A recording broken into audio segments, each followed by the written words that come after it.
Imagínate que ahora, y por eso es que los gobiernos le tienen tanto miedo al blockchain. Pero ¿qué es lo que pasa? Que al sistema no le gusta eso, que Felipe y Juan puedan transar sin que el sistema se dé cuenta.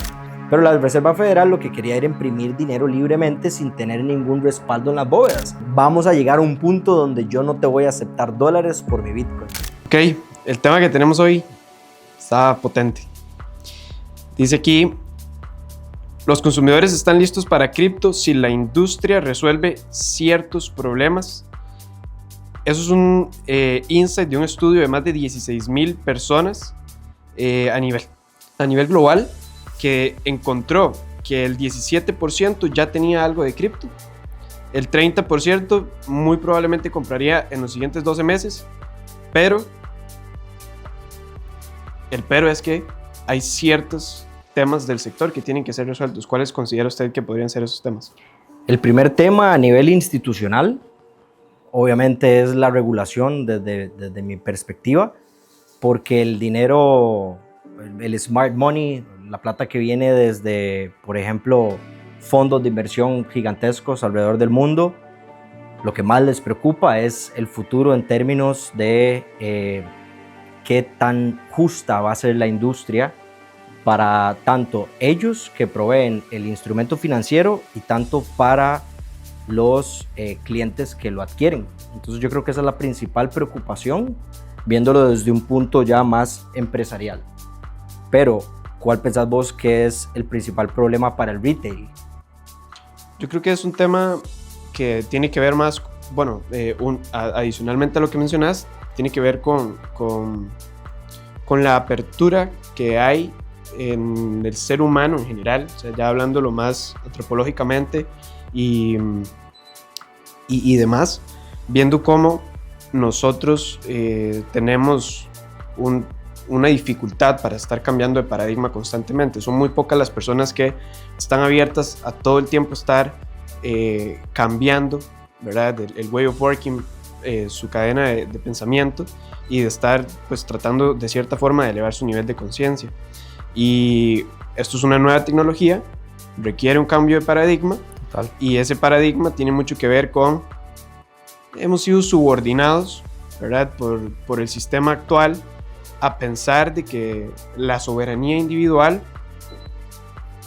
o sea, Dios guarde, ¿verdad? La soberanía individual, usted depende del papá Estado, usted depende del gobierno, usted depende del sistema, y pues obviamente esto genera, y si esto a las personas las educan así desde el kinder, pues les va a costar mucho cambiar el paradigma a algo tan radical en sus raíces, porque hay que aceptarlo. El mundo cripto es muy radical desde sus raíces, es anarquista.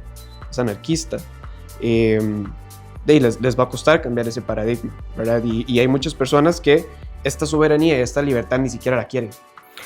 Exacto, estas personas que no quieren tal vez hacer el esfuerzo para pasar por el proceso del cambio de paradigma, prefieren siempre la comodidad, su zona de confort, prefieren más la seguridad, porque es algo que nos han enseñado desde literal el kinder, como decís, porque desde el kinder después viene la escuela, el colegio, y en todas las instituciones y en todo el sistema educativo nos han dicho: sentate ahí, cállate, hace caso y seguí las reglas. Digamos, por ejemplo, imagínate que un niño en la escuela esté dibujando mucho, distraído, o esté, no sé, haciendo malabares o ejercicios en la clase. Automáticamente en el sistema educativo actual lo van a tildar de indisciplinado. Pero ¿qué pasa si ese niño va a ser el siguiente Picasso o va a ser el siguiente atleta olímpico?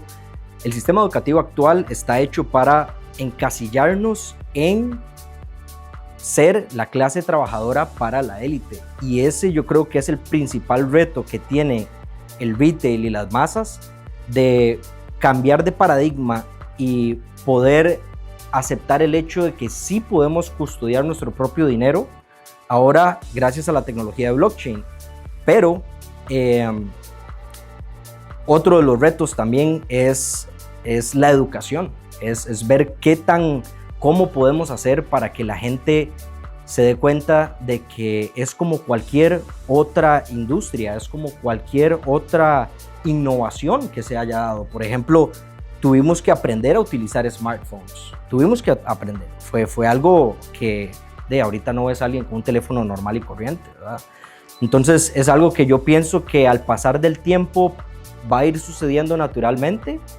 Sin embargo, es toda una fase que va a tardar sus años, y ese tiempo que pase va a definir los que tomaron acción rápido y los que realmente no vieron la oportunidad y se durmieron, y eso va a crear una brecha muy amplia en el futuro de personas que aprovecharon la oportunidad y personas que realmente prefirieron naturalmente adoptar la tecnología conforme se iba desarrollando. Entonces es como tomar ese upfront action, ¿verdad? Y decir, no, mira, yo veo aquí una oportunidad y yo creo que puedo ponerle una pausa a mi vida y explorar un poco más sobre las oportunidades que esta tecnología representa. Sí, hay un tema que es la seguridad, ¿verdad? La gente piensa, y el sistema que mencionas, ¿verdad?, los va educando a pensar de que lo seguro en la vida es el 8-5, ¿verdad? Lo seguro en la vida es, ¿verdad?, lo que nos moldean, y que lo seguro en la vida proviene del gobierno, y que la seguridad tiene un poco que ver con la centralización, ¿verdad? En el sentido de que, no, yo voy a delegar en manos de las autoridades centrales, como puede ser un banco, como puede ser un gobierno, y como pueden ser autoridades reguladoras de distinto tipo. Yo voy a delegar en ellos, ¿verdad?, del tema de la seguridad. Y la gente realmente, yo creo que les ha costado entender que la mayor seguridad que uno puede tener es en uno mismo, es teniendo uno mismo el control. Total. Y hace poco estaba en un lugar donde había mucha gente, estábamos socializando, y me pregunta un amigo, Mae, ¿qué opinas del mercado cripto? ¿Cómo es que estás viendo el asunto? ¿Va a subir? ¿Va a bajar? Y 3 amigos se volvieron, uno de ellos yo no lo conocía, y vi que empezó como a poner mucha atención. Entonces yo dije, ok, a este es el que hay que explicarle más, porque sí lo vi con cara así como de medio perdido, y le empecé a explicar el tema de la descentralización, y él es developer, y yo dije, ¿le va a ser sencillo entender la tecnología blockchain? Puede que sí. Y resulta que se volvió y me dijo que él prefiere la centralización. Y yo me quedé así como, mae, ¿vos de verdad entendés lo que la centralización significa hoy en día en términos bancarios, en términos gubernamentales? ¿Vos entendés eso? Y se volvió y me dijo, sí, es que yo creo que necesitamos que alguien más lleve el mando del asunto. Y me quedé yo así. Y automáticamente puse una pausa. Yo dije, con esa persona no voy a seguir conversando. Es esos paradigmas, ¿verdad? Exacto. Ese chip bien instalado que tiene toda la gente de pensar de que bajo sus propios medios, ¿verdad?, no pueden ellos lograr mejores soluciones que las que podría aportarle una autoridad centralizada, ¿verdad? De pensar de que ellos, otro tiene mejores ideas sobre lo que es mejor para mi vida que yo mismo. O sea, eso para mí es demasiado deprimente, ¿verdad? Saber que hay personas allá afuera que piensan que un tercero tiene mejores ideas para lo que debería de ser su vida que ellos mismos. O sea, yo estoy claro que nadie va a poder velar por mis intereses mejor que yo mismo, pero hay gente que sí lo cree. Hay gente que sí cree que el Estado es el que va a darle esas mejores soluciones, que le va a dar esa protección, ¿verdad? Y es un poco, ya hablando del sistema en general, englobando el Estado y todo el sistema bajo el que está orquestada la sociedad hoy en día, es un poco, si nosotros nos devolvemos un poco en el tiempo, ¿verdad? Es un poco todos los papers que se han ido presentando que pudieron detonar lo que sucedió en el 2009, que es el lanzamiento de Bitcoin y su tecnología subyacente, que es blockchain, ¿verdad? Cuando nosotros vemos todos esos papers de ahí para atrás, realmente cada vez más, entre más inicial es el paper, empieza más en un tema ideológico y ya va evolucionando posteriormente a, bueno, ¿cómo hacemos realidad esta ideología? Y entonces es donde se empiezan a dar cuenta que para hacer realidad esta ideología anarquista, donde el individuo es el que es soberano, el individuo es el que tiene el poder y ya no tenemos dependencia para orquestar todo lo que es social y todo lo que es económico ya no tenemos que orquestarlo desde una autoridad central, se dan cuenta que hay un gran aliado. Y ese gran aliado es la criptografía. Claro, el sistema se ve amenazado por la criptografía y entonces empieza a regular la criptografía fuertísimo. Y viene el tema también que mencionabas hace unos días de que la criptografía era y es un arma de guerra y así todavía es considerada. Y me acuerdo que me contaste de un fact de que cualquier desarrollador o criptógrafo que generara algún tipo de algoritmo encriptado tenía que ser reportado ante el gobierno de Estados Unidos con todos sus parámetros para poder ser desencriptado, para que el gobierno pueda tener control sobre cualquier tipo de mensaje que transaccionara en ese algoritmo. Claro, ¿no? Y a día de hoy sigue siendo así. Si vos desarrollás, obviamente hay menos formas de controlarlo, pero si vos desarrollás en el territorio estadounidense, una tecnología de criptografía demasiado potente, eso tenés que presentarlo primero es un paso ¿verdad? Para la Y si estás aprobación. intentando importar o exportar esa tecnología, necesitas permiso, ¿verdad? Entonces, ¿por qué? Porque se dieron cuenta, ¿verdad? Que la criptografía es una herramienta demasiado poderosa y es más poderosa y hoy en día en la sociedad puede causar más daño que una misma bomba, ¿verdad? Entonces, ¿por qué? Porque, de nuevo, cuando estos papers empezaron a ver, de qué forma yo puedo resolver el orquestar la sociedad de una forma descentralizada, tanto el aspecto económico como el social, se dieron cuenta que realmente es un tema de comunicación. Y si yo puedo hacer que una comunicación sea completamente privada entre los peers, si yo puedo hacer que una conversación sea totalmente privada, peer-to-peer, en esa conversación yo puedo meter esa transacción de Bitcoin que te hice. En esa transacción, en ese intercambio que va totalmente privado, yo puedo meter cualquier cosa. Puedo meter las transacciones, ¿verdad? De que yo te pasé dinero, pero ¿qué es lo que pasa? Que al sistema no le gusta eso, que Felipe y Juan puedan transar sin que el sistema se dé cuenta. Entonces, ¿qué es lo que pasa? Que se dieron cuenta que la criptografía podía brindar ese nivel de anonimato, de privacidad, ¿verdad? Que yo podía encriptar, no solo eso, sino cualquier cosa, yo la podía encriptar. Y entonces, ahí fue donde empezaron desde los 50, 60, ya empezaron a fantasear, ¿verdad? Muchos anarquistas con la idea de que, voy a utilizar la criptografía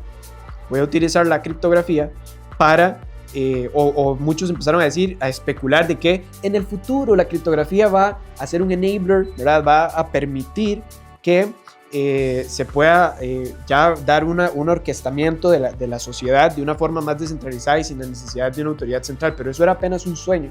Eventualmente se fueron presentando papers que se enfocaron mucho en la parte económica, ¿verdad? Todos estos papers se estaban desviviendo por crear una moneda criptográfica, una moneda virtual, una moneda que funcionara sobre la capa de internet, que es lo más descentralizado que tenemos ahorita en el mundo y a la vez es la cosa más centralizada que tenemos, ¿verdad?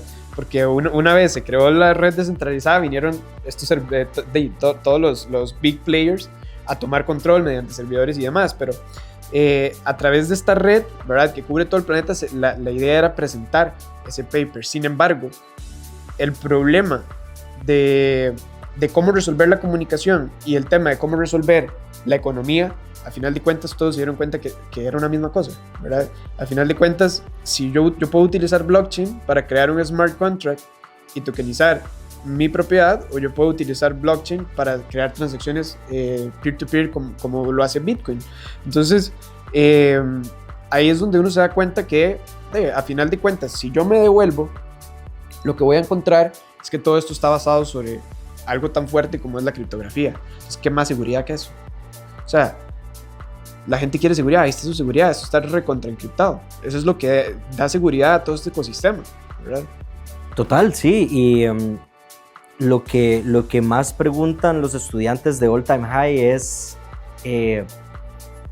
siempre llegan y en las sesiones preguntan que no entienden muy bien el tema de la criptografía como tal, de la descentralización.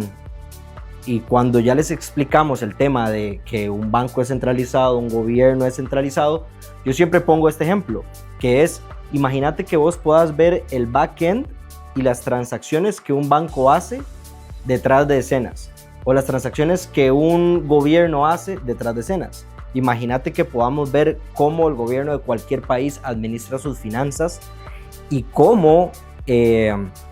no quiero mencionar obviamente nombres de gobiernos, pero sabemos que existe la corrupción y sabemos que hay platas que se pierden, y etcétera, etcétera. Pero en el mundo en el que vivimos, la centralización es meramente eso, que solo cierto grupo de personas pueden ver realmente lo que está pasando detrás de escenas. Y así es como se los explico. Imagínate que ahora, y por eso es que los gobiernos le tienen tanto miedo al blockchain, los bancos le tienen tanto miedo al blockchain, porque es una tecnología que viene a ofrecer transparencia en todas las transacciones. Transparencia no solo en transacciones, sino en procesos y acuerdos que se firman entre partes, aprobaciones de procesos, hasta aprobaciones de leyes, etcétera, etcétera, etcétera. Entonces, al momento de explicar el blockchain como un libro de contabilidad automático, descentralizado, inmutable, muy importante ese dato, inmutable. ¿Qué significa inmutable? Que no hay manera de cambiar cualquier dato que ya se haya escrito y confirmado por un validador en el blockchain. Y cuando lo explicamos de esa manera, ya la gente dice, ok, un libro de contabilidad automático, inmutable, digital, descentralizado, ok, sí, son muchas características. Pero en el momento en que empezás a dar ejemplos de qué representa esta tecnología, ahí es donde yo pongo el ejemplo de un abogado y un contador.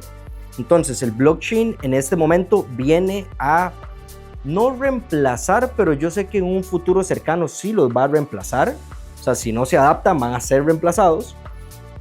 ¿Por qué? Porque el blockchain ya es capaz de llevar la contaduría de las transacciones de cualquier tipo de ecosistema, empresa o gobierno, y también tiene la capacidad de dar fe pública de que una transacción se ejecutó y que ambas partes cumplían con los requerimientos que estaban escritos en el contrato inteligente.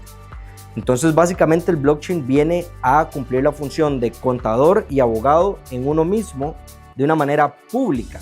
Y bueno, ya sabemos que también hay blockchains privados y ese es otro de los, yo no diría retos, pero simplemente es un producto de la evolución y de la adopción de la tecnología, donde ahorita sí, ya, y siempre digo esta frase, first they ignore you, then they laugh at you, then they fight you, and then they join.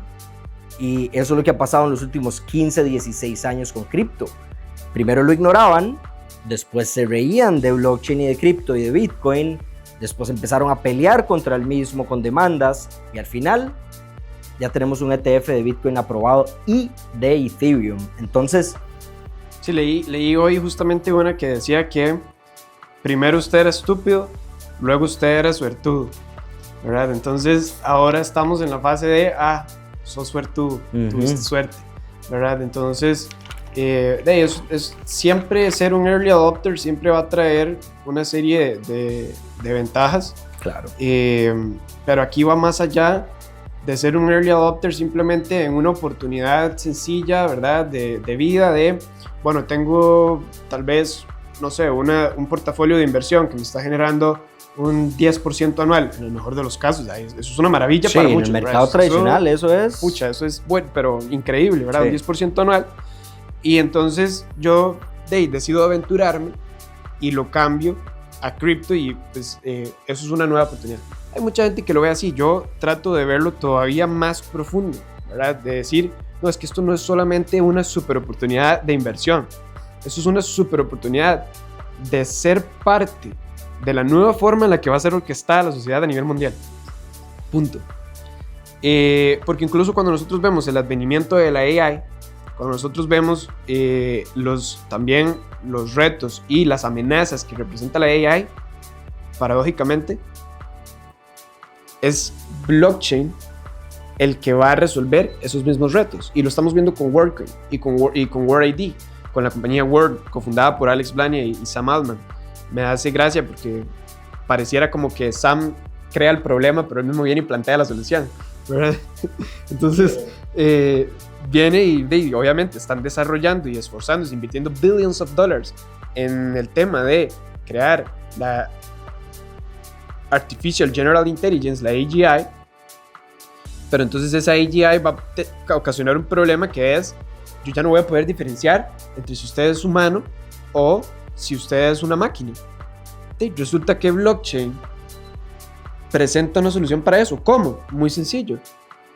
Ellos vienen y mediante una wallet criptográfica asociada a tu Proof of Humanity, ya esa wallet, ya vos puedes entonces firmar todo tipo de transacciones. Puedes firmar hasta un posteo en redes sociales con tu wallet, donde vos probás de que esa wallet, al ya haber sido verificada mediante el orbe que te escanea el iris, ¿verdad?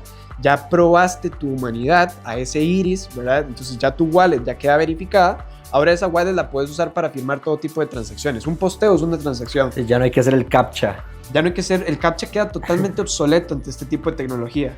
El CAPTCHA queda obsoleto ante la AGI.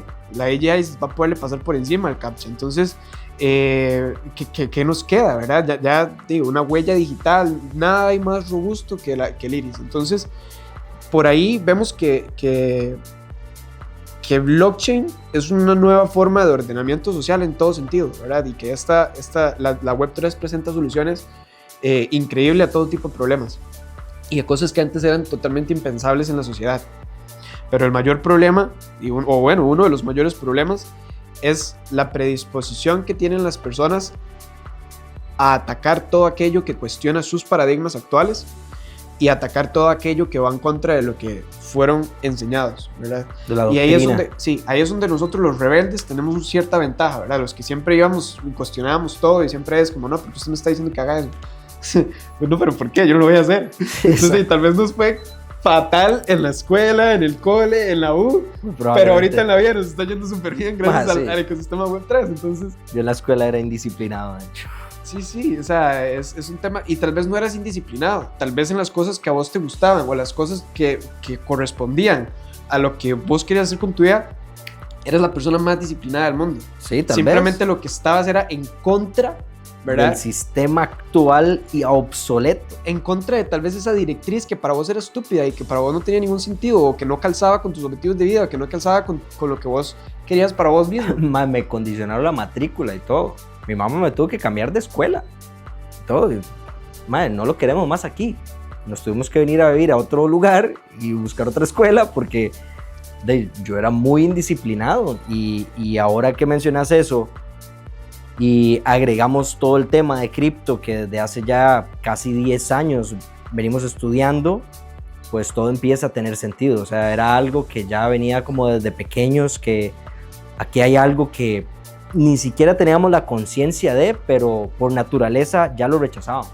Somos divergentes. Exacto. O sea, es curioso porque resulta que en la escuela, digamos, uno se sentía súper mal porque lo hacían sentir como un perro, ¿verdad? Usted es el que es súper diferente. Es el rarazo. Usted es el raro que no se adhiere. Ve a todos haciendo lo que estamos diciendo y usted no le da la gana, ¿verdad?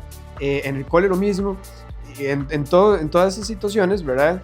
Y luego yo, por lo menos, encontré un alivio en entender que realmente no era que yo no quería acoplarme a la mayoría de cosas, eran simplemente ciertas cosas en las que difería, y que esas cosas en las que difiero tienen nombre y tienen un título, y hay múltiples personas igual que yo a nivel mundial, no soy el único, ¿verdad? Entonces, muchísimos. Ahora ya la gente cree que, bueno, no voy a generalizar tanto, pero los que hemos adoptado ya esta tecnología y ya la hemos tomado como una profesión, vamos en incremento. O sea, ya ahorita, por ejemplo, Binance tiene más de 200 millones de usuarios a nivel mundial.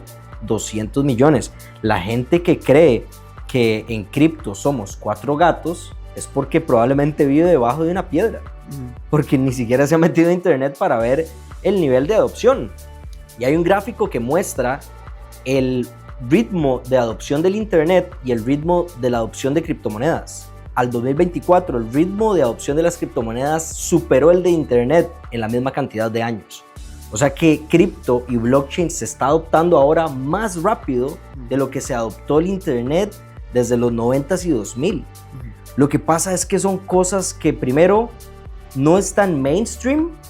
Bueno, sí están mainstream ahorita, pero muy poca gente les da la atención porque están mainstream solo porque ya hay un ETF aprobado y ya sabemos que Larry Fink tiene que pompear sus bags, etcétera, etcétera.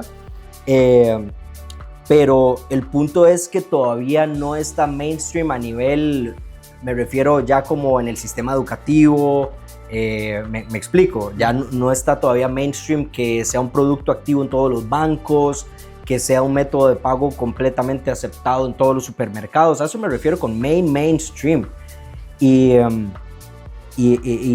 pues mucha gente va a verse y los va a tomar muy desprevenidos, muy desprevenidos, al punto donde de un momento para otro, de un año para otro, inclusive puede ser así, de un semestre para otro, la brecha entre la gente que tiene cripto y la gente que no se va a ampliar a un nivel donde la gente que no adoptó la tecnología va a llegar y va a decir, ¿cómo es posible que yo vi esto hace 5 años y lo ignoré?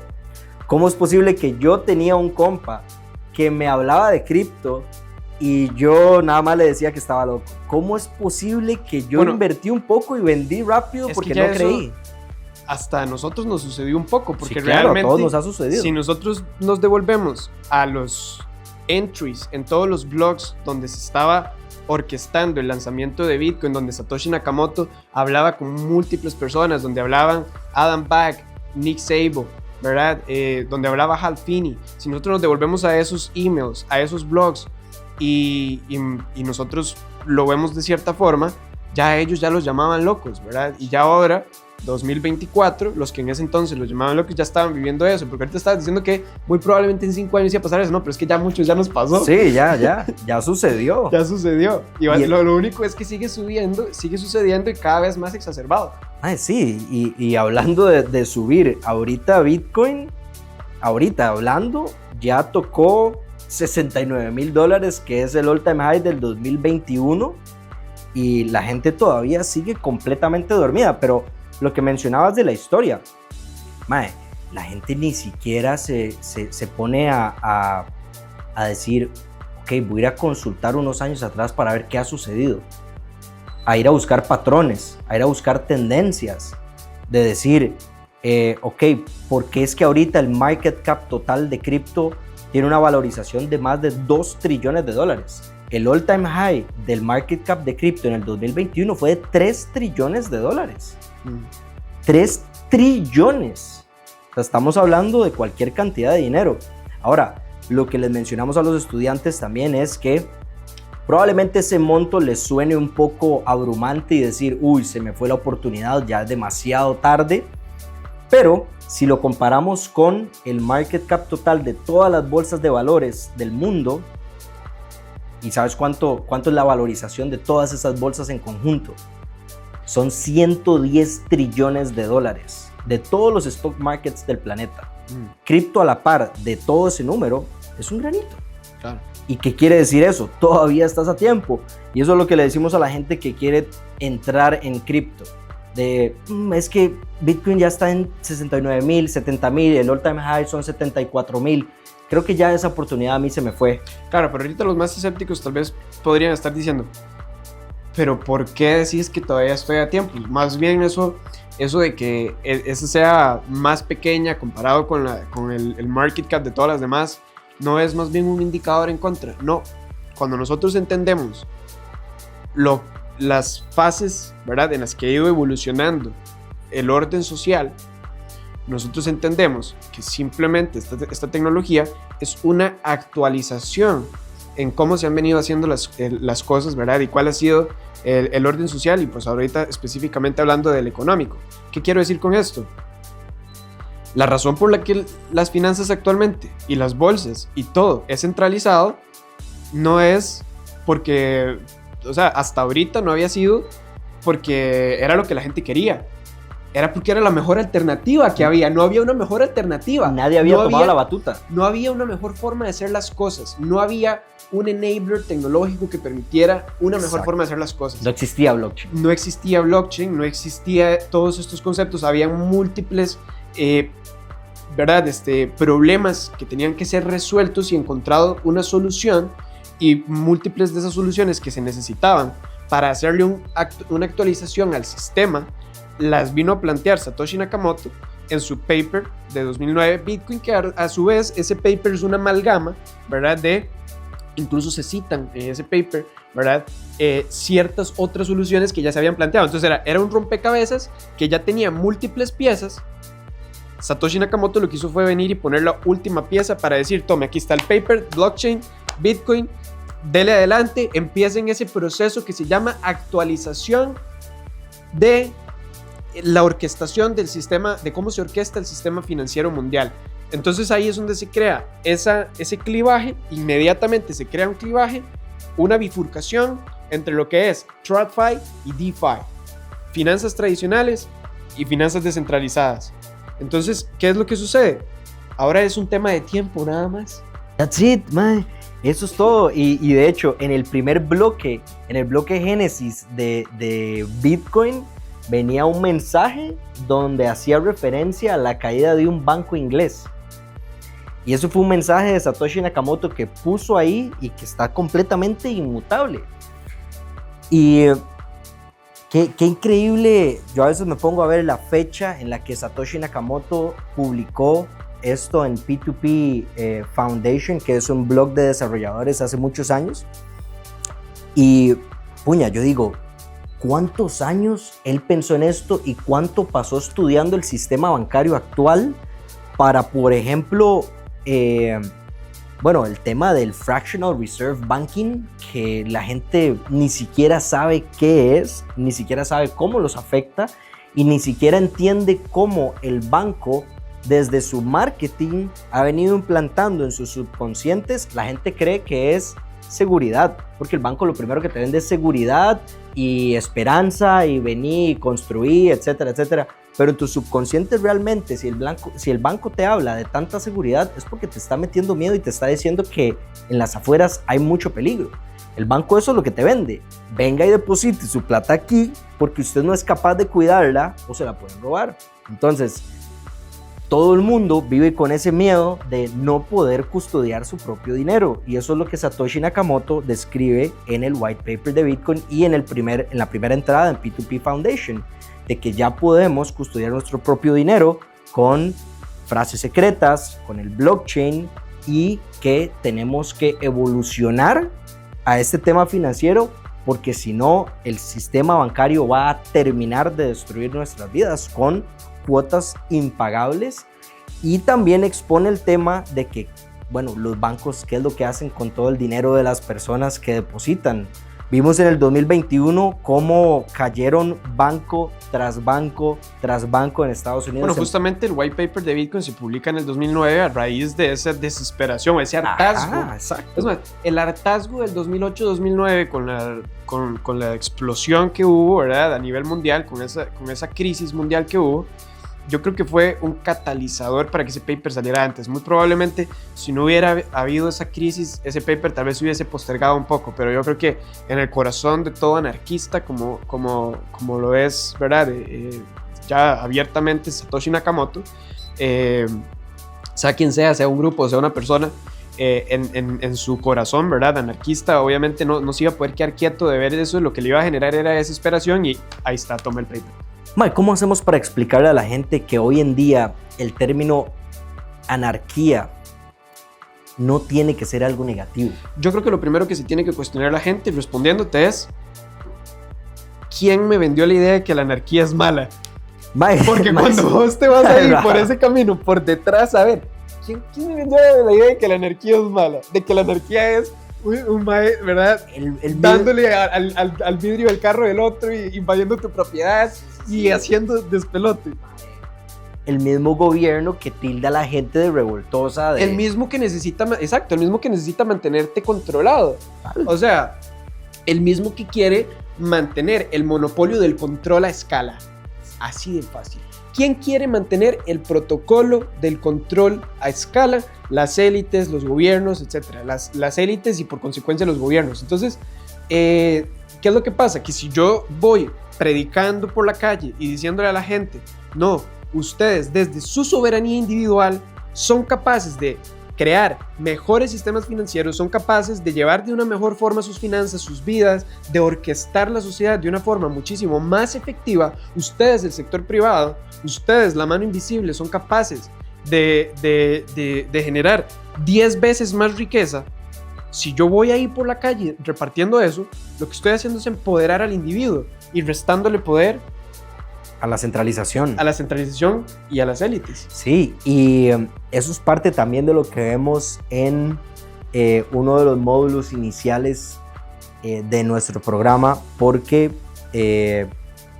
identificamos un patrón que se ha dado durante muchísimos años, desde, por ejemplo, de hecho, desde que se empezó a conquistar Europa con Julio César, que murió a puñaladas porque ya cierta parte de personas con mucho poder, aparte de él, ya no le servía que siguiera empoderando más gente y siguiera creciendo su ejército, murió a puñaladas. Lo mismo sucedió con Gandhi en el 48. Gandhi fue muy alabado en la India, empoderó a muchísimas personas, les levantó la conciencia, los despertó y les dijo, ustedes pueden. ¿Qué pasó? Le metieron un balazo. Lo mismo pasó con Martin Luther King. Empoderó cualquier cantidad de personas, le metieron un balazo. JFK también, en los 60s, trató de devolverle al pueblo de Estados Unidos un poco de fe en su moneda, un poco de seguridad con el silver dollar. ¿Qué pasó?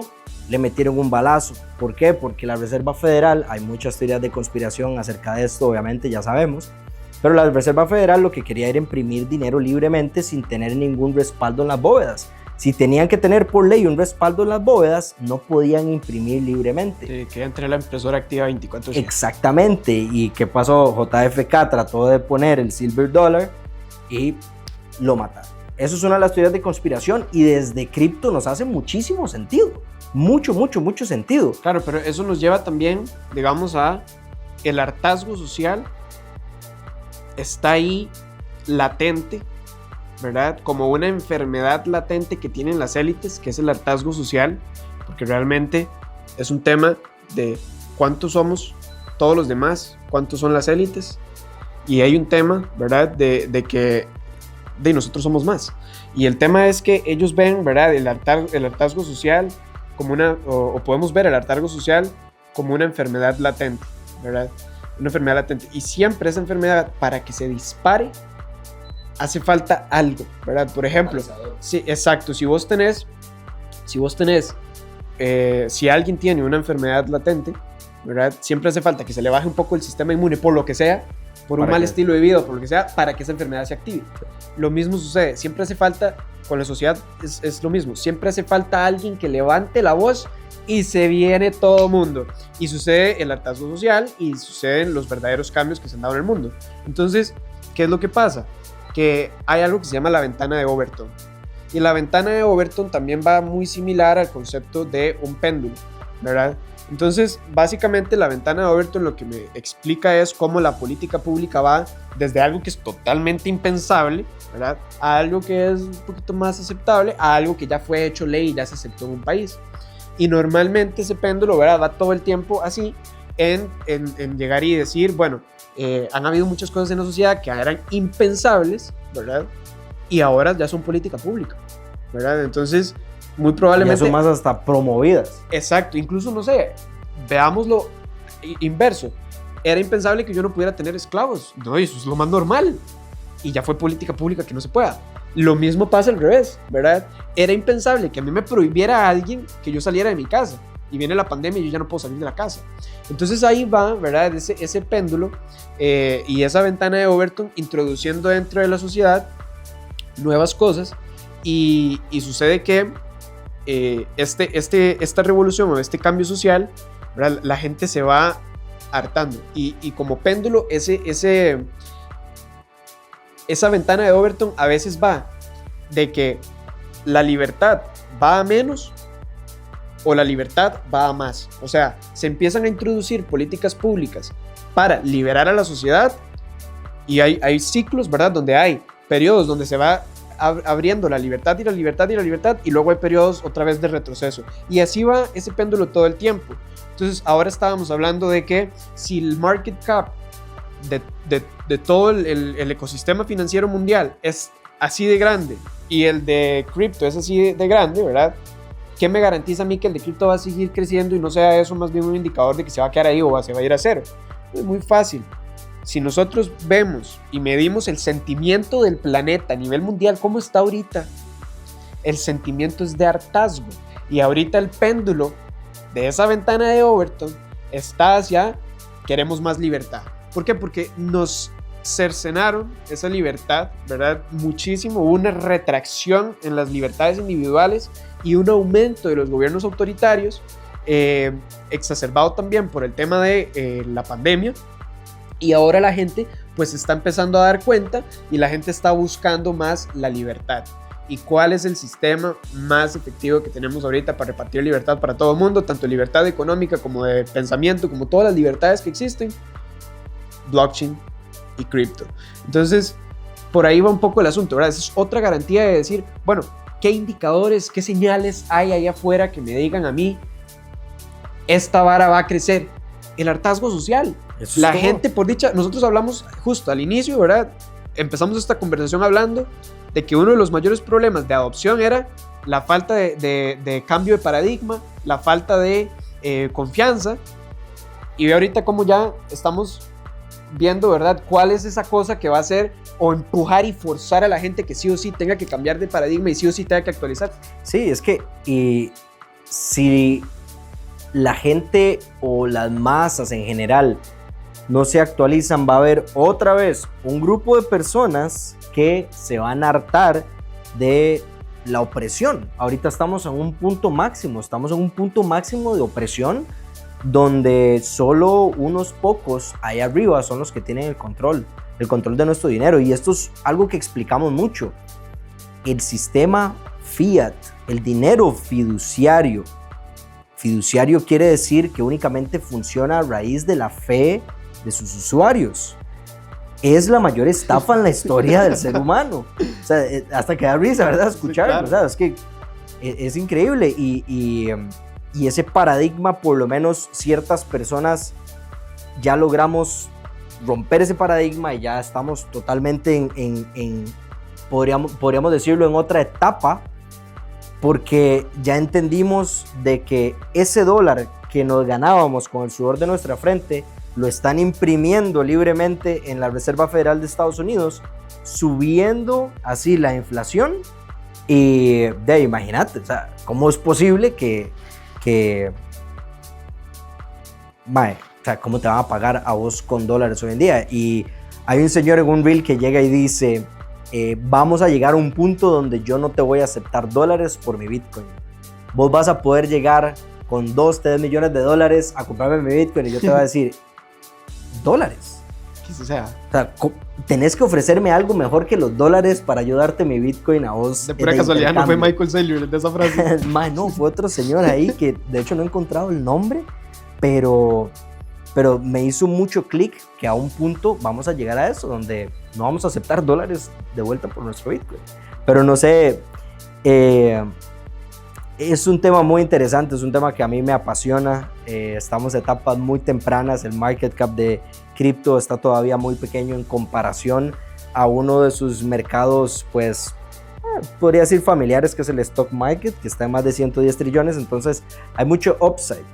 Pero ¿cuál sería como un último mensaje que vos le dejarías tal vez a la gente que está escuchando para que tal vez se animen a investigar un poco más de cripto y que entiendan que esto va más allá de lo cortoplacista, más allá de voy a hacer una inversión, multiplicar mi plata rápidamente, va muchísimo más allá de decir, ok, voy a hacer inversiones en mi teléfono, desde mi casa, para que entiendan de que este es el futuro de las finanzas. Esta es una de las únicas esperanzas que tiene el ser humano de salvarse del Es muy sistema. sencillo. Hay una fórmula que me encanta de un marketer, ¿verdad? Que se llama Sabri Sui. el mae publica una pirámide, ¿verdad? Dividida en 4, donde la base de la pirámide, ¿verdad? Es el tracto más grande, corresponde al 60%, en esta gráfica de él, que se llama el Larger Market Formula. Entonces él menciona que las personas que estarían dispuestas a comprar o adoptar un producto o un servicio o una solución, el 60% ni siquiera están problem aware. O sea, el 60% ni siquiera sabe que tienen un problema. Y entonces vos te pones a pensar, y si la gente anda allá afuera ocupada en las cosas de su trabajo, hay mucha gente, ¿verdad?, que somos workaholics, y entonces incluso salimos del trabajo y seguimos pensando en resolver temas de trabajo, no nos desconectamos, y esa ocupación es la que no deja campo para que nosotros nos empecemos a dar cuenta de que hay un problema en nuestro día a día. Entonces dice que el 60% está not problem aware, el 20% sí está problem aware, pero no es, ¿verdad?, no es como que esté tomando acción. Hay un 17% que además de estar problem aware, está buscando información activamente, y solo hay un 3% que está tomando acción. Entonces, ahí es donde yo digo la importancia que tiene todos los que hoy en día están haciendo y aportando su granito de arena para mover esa pirámide, ¿verdad?, de que deje de ser un 60% de las personas las que ni siquiera saben de que hay un problema allá afuera, de que el sistema les está fallando todos los días, de que los está enfermando, de que les está dando una esperanza de vida más reducida por los altos niveles de estrés y la baja calidad de vida que están teniendo, y que ese sufrimiento que tienen ahorita muy probablemente bajo un sistema diferente no lo tendrían. Madre, total. Y ya para ir cerrando, pónganse ustedes a pensar, del 100% de toda la población mundial, ¿cuánto porcentaje tiene realmente libertad y soberanía? Realmente son menos del 5% de toda la población mundial, y ese 5% probablemente el 1% es el que tiene el control total, y el 4% son los que han tomado acción de cierta manera y han logrado escapar el sistema, y ese 4% ha hecho las cosas diferentes, ha roto el paradigma y se ha dado cuenta de que seguir el sistema no funciona. Y eso es lo que tratamos de enseñar aquí también, que ahora existe una tecnología que es una esperanza. La tecnología es un habilitador de un nuevo orden social, público, económico, y es un habilitador no solo de ese nuevo orden, sino que es un habilitador de la libertad, y por consecuencia es un habilitador de mayor felicidad y de mayor calidad de vida para todos.